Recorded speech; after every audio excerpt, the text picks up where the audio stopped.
Salah satu pelaku sejarah yang mempunyai andil besar terhadap perjuangan bangsa adalah Tengku Haji Muhammad Hasan Krungkale.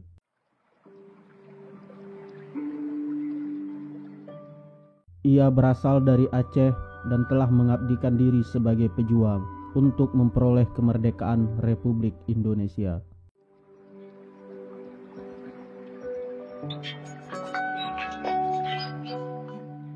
Pada tahun 1906 Masehi, Tengku Haji Muhammad Hasan Krungkale pergi ke Yan, Kedah, Malaysia untuk memperdalam berbagai ilmu yang telah ia dapatkan sebelumnya.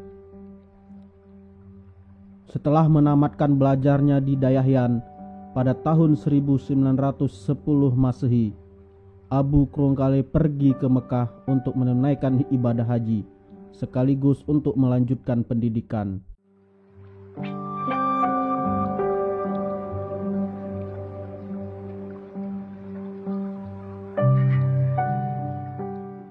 Sepulang belajar dari Mekah, Abu Krungkale tidak langsung pulang ke kampung halamannya, melainkan singgah terlebih dahulu di dayah gurunya Tengku Muhammad Irsan Ilebe di Yan, Kedah, Malaysia.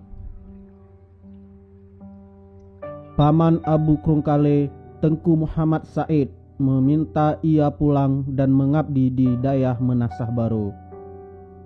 Kemudian ia mendirikan lembaga pendidikan di Kampung Krungkale, Kecamatan Darussalam, Kabupaten Aceh Besar. Pada tanggal 19 Januari 1973 Masehi, tepatnya malam Jumat sekitar pukul 3 pagi hari, Abu Krungkale menghembuskan nafas terakhir.